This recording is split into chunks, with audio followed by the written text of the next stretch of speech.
اهلا بيك في مصر المحروسه.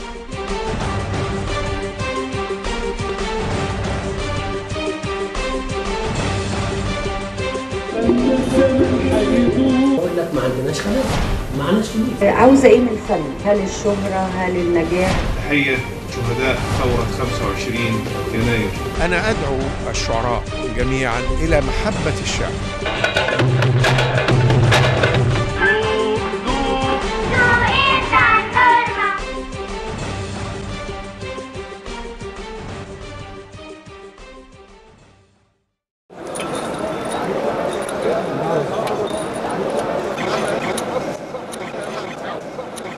شكرا دكتورة إيمان، وهعود إليكي بالحوار، لكن هخش على الأستاذ عبد التواب يوسف.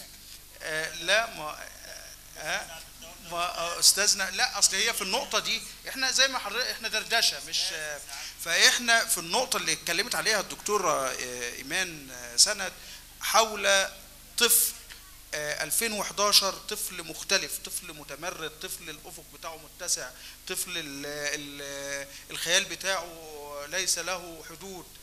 الأستاذ عبد التواب يوسف الذي تربى على إبداعه أجيال متعددة، ولم يكن، ما أعتقدش أن كان بيجد صعوبة في التعامل مع جيل، كيف ينظر لهذا الجيل وكيف يكتب له الآن وكيف ينظر لما يكتب له هذه الأيام؟ شكرا. أنا كان نفسي أبقى أكون الآخر، لكن ببساطة شديدة جدا السؤال المطروح: هل اللي كنت بكتبه زمان زي اللي بكتبه النهارده؟ أول تمثيلية كتبتها للإذاعة للأطفال كان أبطالها مليم وتعريفة وقرش وشلن وأم عشرة. أم عشرة دي اللي هي العشر دقايق، يعني حاجة كبيرة أوي. يعني هل يتصور إن أنا أحكي حكاية من هذا النوع لأطفال النهارده؟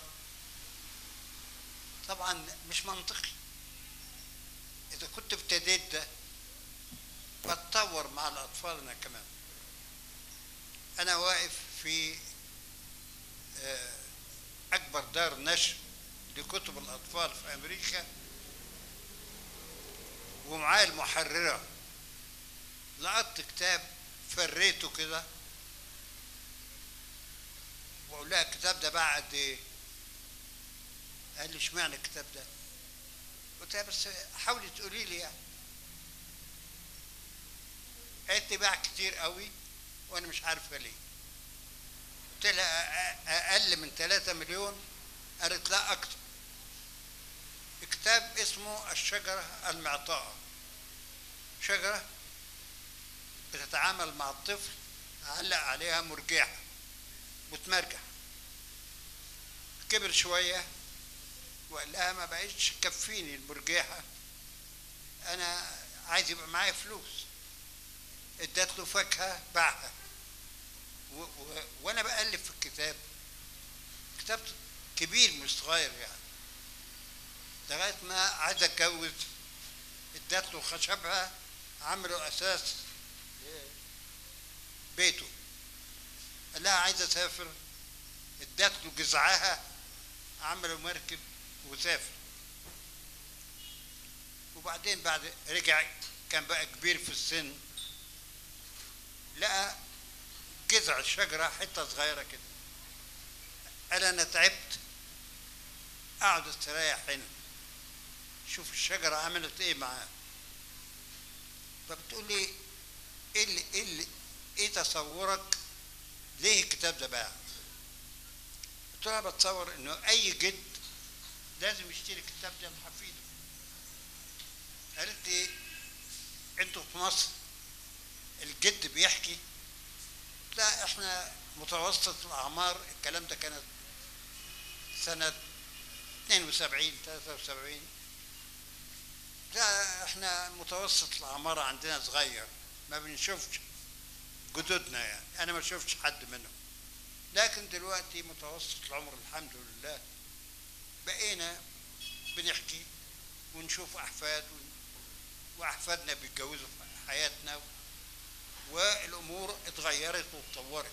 أنا بحكي الحكاية دي ليه؟ إنه حكايات الأجداد مهمة جدا في حياة الأطفال. أي أم ألمانية عايز منها ميعاد الساعة 8 بالليل مرفوض. ليه؟ بتحكي حكاية لابنها. إيه السر في محافظة الألمان بالتحديد على الميعاد ده وعلى حكاية قبل النوم؟ بيقولوا السبب بسيط جدا، طول النهار الولد مجننها ما بيسمعش الكلام، وهو طول النهار زهقان منها، قاعد يديها أوامر أو هي قاعدة تديله أوامر، فزهقان من أوامرها وهي زهقانة من الشقاوة. وتحين لحظة تحكي فيها الحكاية، ينسوا اللي حصل طول النهار وتصفو نفوسهم، وهو ينام مرتاح وهي تذهب إلى سهرتها أو إلى عملها. الحس الإنساني رفيع المستوى في روايات الجدات للأحفاد أو الأمهات للأبناء.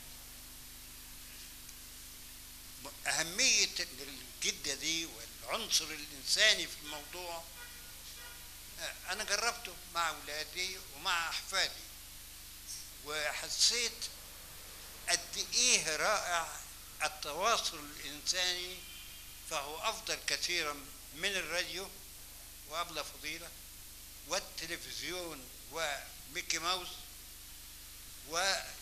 والتليفون اللي اخترعوه عشان الولد يطلب نمرة فتحكي له حدوتة 3 دقايق ويقفل السكة وينام. العنصر الإنساني بالغ الأهمية. السؤال اللي طرح حول حكايات ألف ليلة وليلة، كلنا عارفين حكاية المارد اللي كان في الأمم. ففي وقت مبكر جدا في الخمسينات صياد سمك حط على صدره 50 نجمة وبيرمي الشبكة ويطلع له الأمم، يفتحه يطلع له عملاق. يقول له إيه ده؟ أنت كنت في الإزازة دي؟ قال له آه. قال له العملاق ده شكله عربي ولابس عربي. فبيقول له وريني أنت كنت إزاي في الإيه؟ في الأمم ده. قال له لا يا حلو، ده إحنا اللي بدعنها. أنا خرجت من الأمم مش هرجع تاني.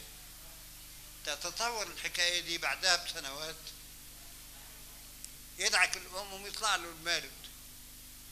ده أنا شخصيا طلع المارد قال لي شبيك لبيك عقدك بين ايديك. قلت له ايه حكايه عقدك دي؟ انا ما بحبش حكايه العبوديه. روح انت حر. قال له يا خبر اسود، حر؟ انت بعمل ايه بحريتي؟ ده انا خدت على كده. اتصرف تعال افهمك يعني ايه الحريه، وببتدي اعمل اضافات لنفس العمل اللي قريناه في ألف ليلة واستمتعنا به استمتاع كبير. فقط عليك أن تعصره وتجعله ملائم لحكايات عصرنا وقضايا العصر اللي احنا عايشين فيه، لأن احنا ما نقدرش ننسى هذا العصر وأفكار هذا العصر، واحنا عايزين نقول لأولادنا إيه وعايزين من أولادنا إيه. أنا بقول لحفيدي من كام يوم كده في كام إزازة دخلهم المطبخ، فبص لي كده وقال لي أنت هتشغلني دادا؟ قلت له لا أنا آسف، أنا مش هشغلك دادا ولا حاجة، أنا بقول لك أرجوك مش عايز، بلاش. أنا سعدت جدا برفضه ده. بحكي لأمه بفرح إن ابنها يقدر يقول لا، فغضبت جدا وعايزة. ايوه ما هي اللي هتعاني مش حضرتك. وعايزة الواد يبقى قطعة شطرنج. لا ما ينفعش، هذا زمن لا يصلح فيه أو لا تصلح فيه الطاعة المطلقة. لازم ولادنا يبقوا قادرين على انه يتخذ موقف من الامر الملقى اليه او الموضوع اللي احنا بنقوله له.